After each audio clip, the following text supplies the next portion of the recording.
Hello, everybody. My name is Mike Dewan here at the Region Sports Network for yet another 100-yard walk, this time here at LaPorte High School. I am here with Austin Epple, the head football coach of LaPorte. Coach, how are we doing? Good, Mike. How are you? Good. Thank you for having us. It's great to be out here, Coach. And as we, wind down the summer a little bit, or at least the first half of summer, what did you see from your guys then, and what are you looking kind of forward to here in the second half post-moratorium week? Yeah, first half of summer, obviously we got guys in baseball trying to wind down those spring sports and track and all those things. So really our focus and emphasis was just competing. When the kids were here, we were just competing. Everything that we tried to do was to get them in that mindset of competition. So we had two scrimmages. We had a scrimmage against Munster, and we had a scrimmage. We had an orange and black game, which we've done a couple of years ago. We brought that back, and it was a fun day. It was a great inter squad for us. Looking at how last year went, Coach, it was a year where can you get up to speed, right? You get kind of,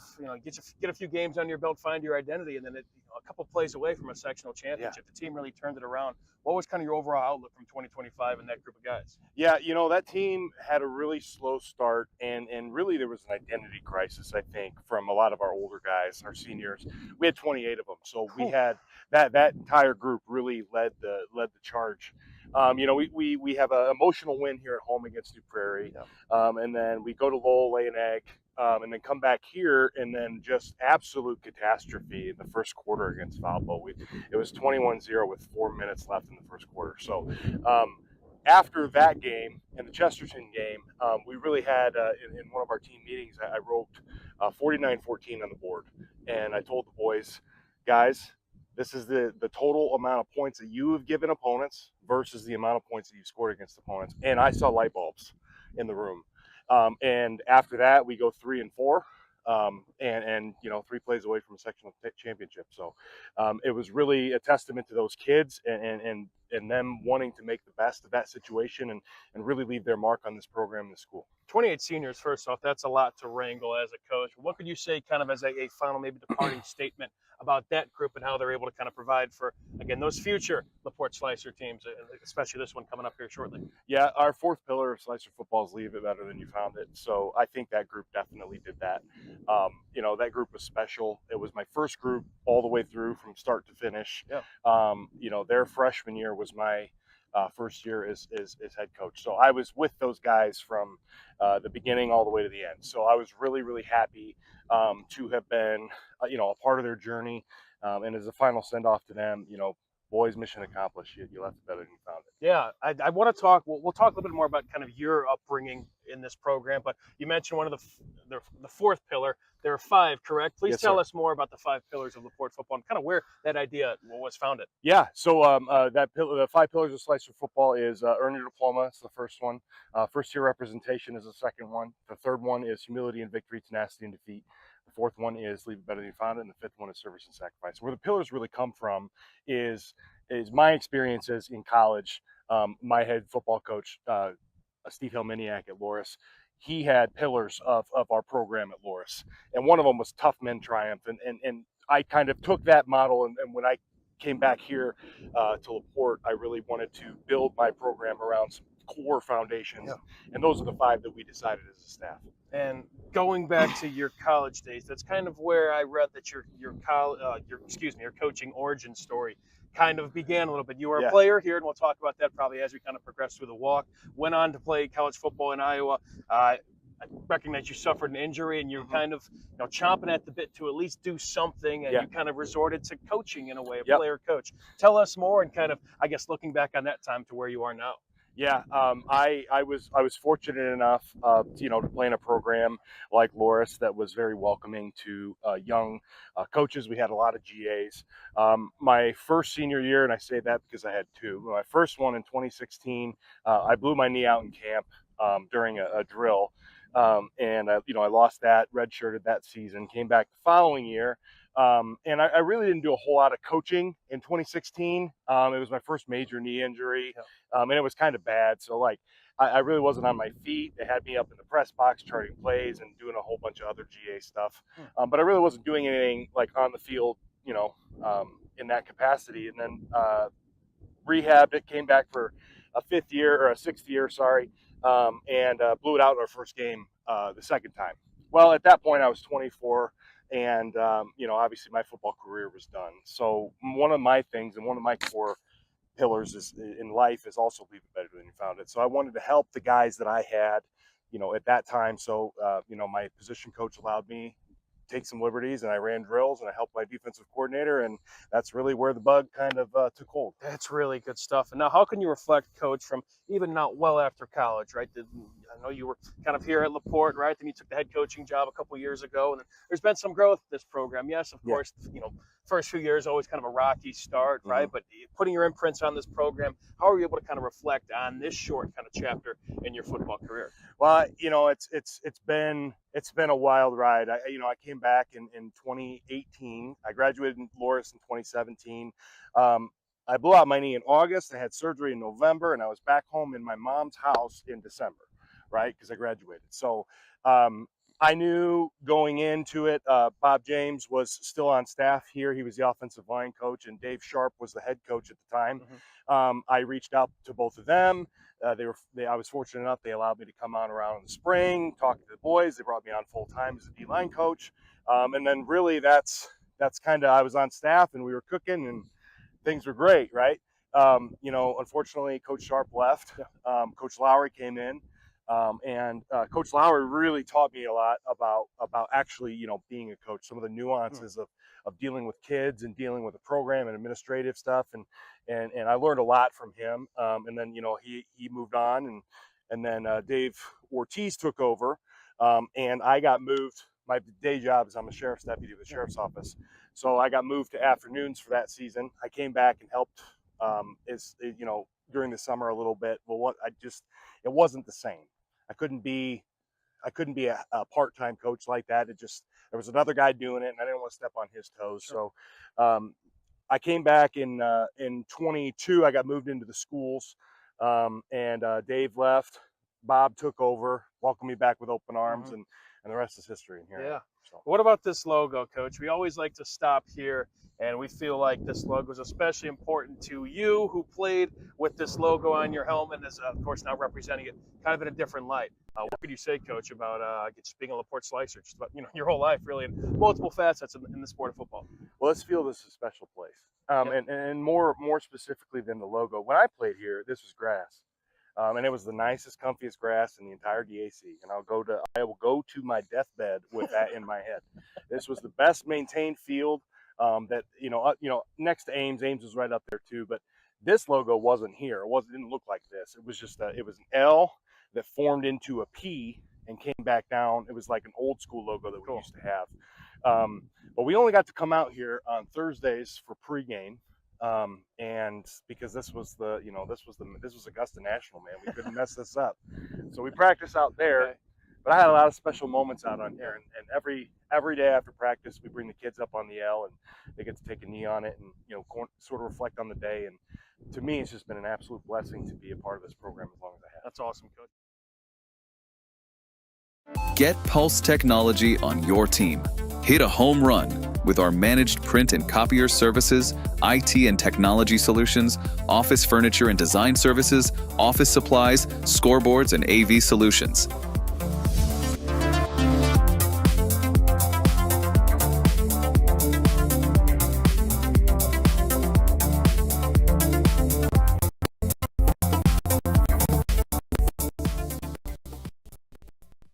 Strack & Van Til for the win with 4 ways to save. Catch price drops on over 15,000 items and check the weekly ad for can't miss deals. Stack on the rewards program for digital coupons, points toward discounts and free products, and power up with our own brands. Keep your budget in the safety zone. Get the same great taste as national labels at lower prices. If you can't taste the difference, why pay the difference? Score big value with 4 ways to save at Strack & Van Til.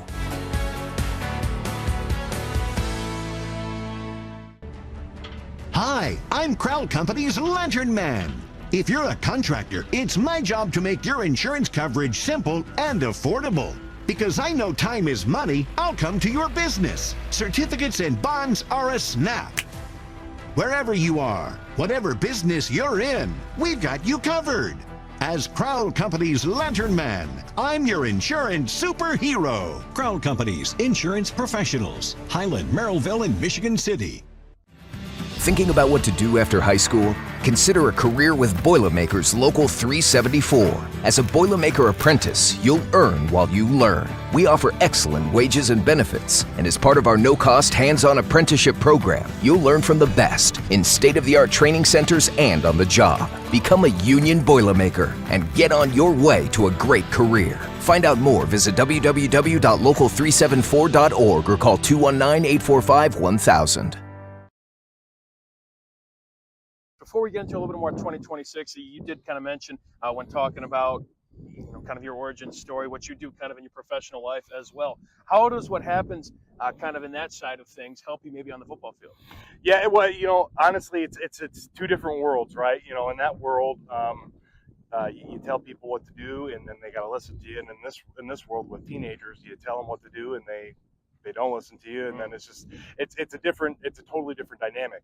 But some of the things that I've learned through my experiences in law enforcement have obviously helped me here, dealing with tragedy and de-escalation, and learning how to talk and motivate kids through certain situations. And we have such a wonderful community, but a big hodgepodge of various situations. We have in the same locker room, we'll have a kid that has no issues, not to say that there's nothing wrong in their family, but they want for nothing. Yeah. And then right next to them, we have another guy that's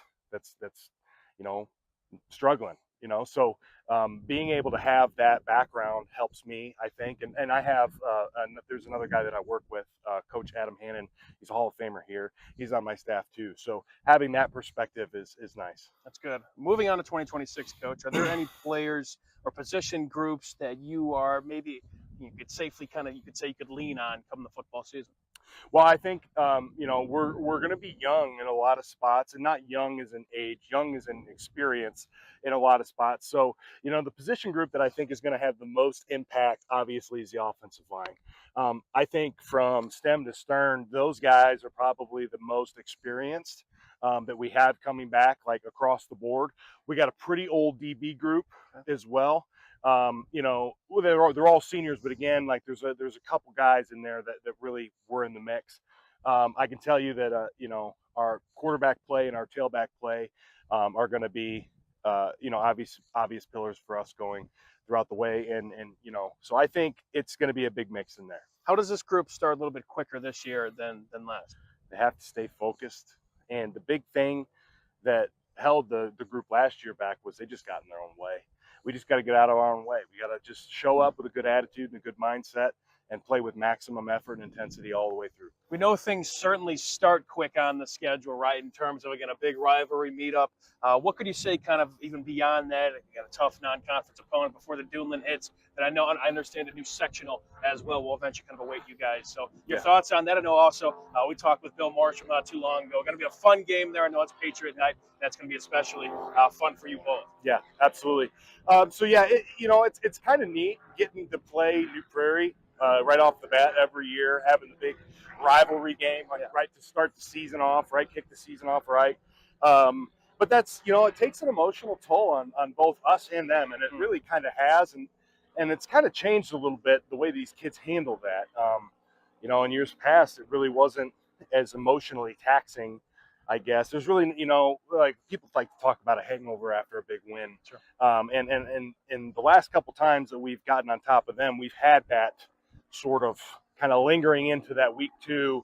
And it's really been kind of a thorn in our side against Lowell, and they are very well coached, and Casey does a great job with that program, and they have a lot of talent. So, hopefully we can just stay even keeled through that first 2 non-cons, and then, we'll go enjoy Patriot night in Valparaiso. Any quick goals before we hit the red zone on this 2026 season? 2026, I would love to get back to this stage. My personal goals, I'd love to get back to the stage where we were at. We were one dance number away from hoisting something special, and to get back to that, I think our kids want to get back to that. I think that would be a great goal, is to get back to that sectional championship. Awesome. Game. IBEW Local 697 isn't just wiring buildings. We're woven into the very fabric of Northwest Indiana. We're your neighbors. Our kids go to school with yours. We stand in the same bleachers cheering for the same high school teams. When you hire a union electrician, you're not just getting the highest quality work. You're supporting our community. IBEW Local 697, proudly powering our own. Four Seasons Mechanical proudly serves Northwest Indiana, providing quality, reasonably priced, reliable service. With a quality and comfort guarantee, the professionals at Four Seasons Mechanical offer a wide range of services in heating, ventilation, and air conditioning. Whether it's residential or commercial, Four Seasons Mechanical is there 24/7. To find out more, the website is fourseasonsmechanical.com or give them a call at 219-756-7020. Four Seasons Mechanical, your indoor air quality specialists.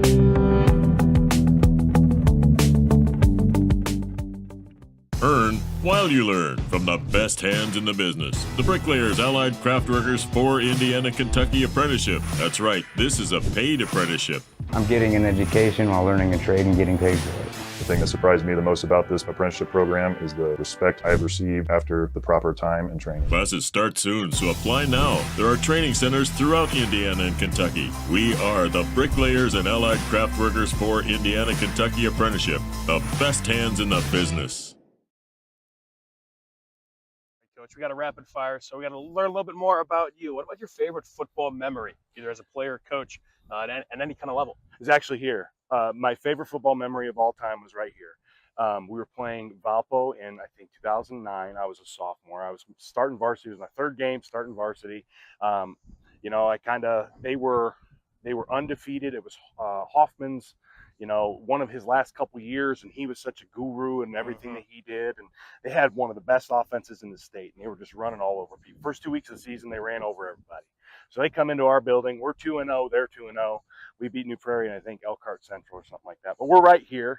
And Bob James actually gave a speech right there on the L on Thursday night, right before our team dinner. And he quoted Rocky. And he said in the speech, you know, it'd be real special, guys, if, you know, when Rocky beat Ivan Drago, put his fists up and he said, Adrian, we did it.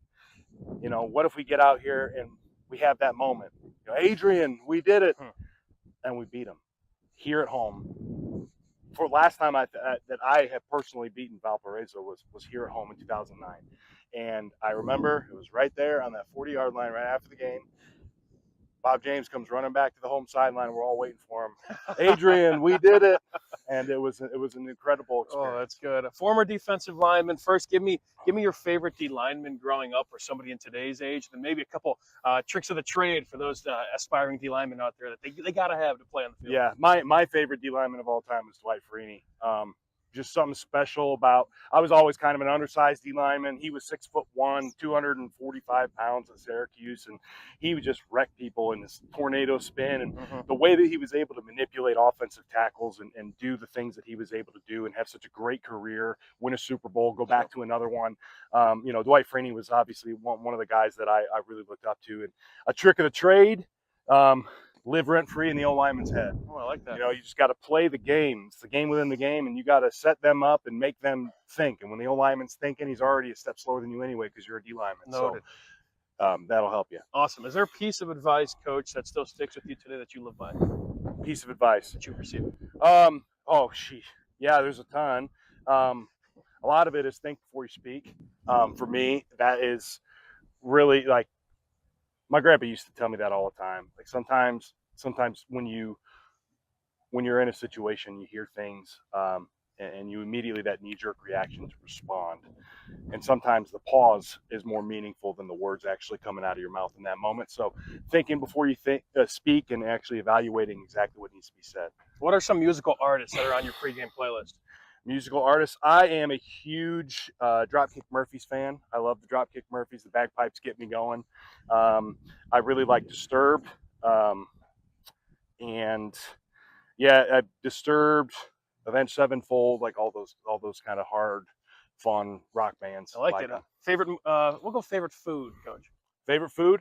I'm a big steak guy. Love steak. How's it cooked? Medium rare. Good man. Always. Good man. Awesome. Favorite sports movie we'll go with? Sports movie, Major League 2. Well, the second one, interesting. Major League 2. I like that. Any coaching mentors? I know you talked about a couple, but just worth a shout out here today, Coach. Yeah, Steve Helminiak at Loras College, Jake Olson at Loras College, Josh Edwards at Loras College, my position coach, Dave Zeckler at Loras College. And then here, Eric Stevens and Chris Mannering, Bob James, Bob Schellinger, all those, Robbie Schellinger, who I have the pleasure to still coach with today. All those guys really kind of molded me into who I am as a football guy. All right, 2 more questions. Favorite LaPorte tradition? LaPorte tradition. Either football related or athletics related, but something that you've been maybe a part of.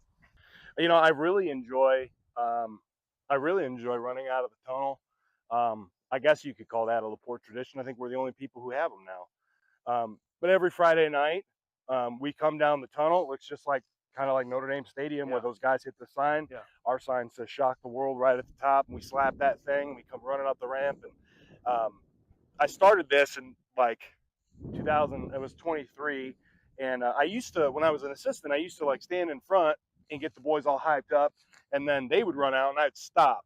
Well, I decided when I was the head coach that I was just going to lead them all the way to the end zone. Yeah. So I sprint full bore as hard as I can. Sprint. So that's my favorite tradition on game night is to get up at the ramp as soon as our cue in the song happens, and we take the field. What's the song? Well, it's changed a couple times. I can't remember the one that we had last year, but we had The Game from Triple H. We had that a couple times. But there's a spot in each song that we cue up. As soon as that hits, we're out. Full sprint. That's awesome. All right, Coach, final words on this upcoming LaPorte squad. What can we say? I think this squad is going to be exciting. I think our motto from last year's, it fits this squad extremely well. Hopefully we'll shock the world same as we did last year. For Coach Epple, I'm Mike Dewan signing off here from LaPorte High School on the Region Sports Network, the only game in town. At American Testing Services, based in Hobart, Indiana, we specialize in NDT drone inspections and heat treatment services for local mills, fab shops, and facilities across the country. From Northwest Indiana to nationwide, we deliver precision, safety, and reliability. American Testing Services, America's trusted name in NDT. With electrical services from Economy Electric Heating and Cooling, you can radiate the perfect amount of light and energy into your home. From rewiring and code upgrades to ceiling fans, lighting, security, and more, Economy Electric Heating and Cooling's trained electricians will make sure you can enjoy your home on full power all the time. For a free estimate on electrical work, call Economy Electric Heating and Cooling at 219-923-4441, and you can visit them on the web at 4ajobdoneright.com. That's the number 4, ajobdoneright.com. You ready? Let's go. Yeah. For those of you that want to know what we're all about, it's like this, y'all. This is 10% luck, 20% skill, 15% concentrated power of will, 5% pleasure, 50% pain, and 100% reason to remember the name. Your future starts here.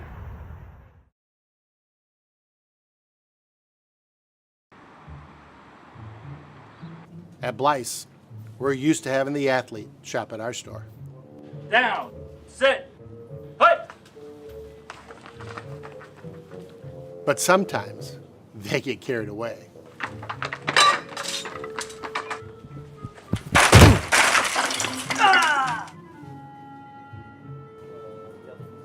Blyce, this is where the athlete shops.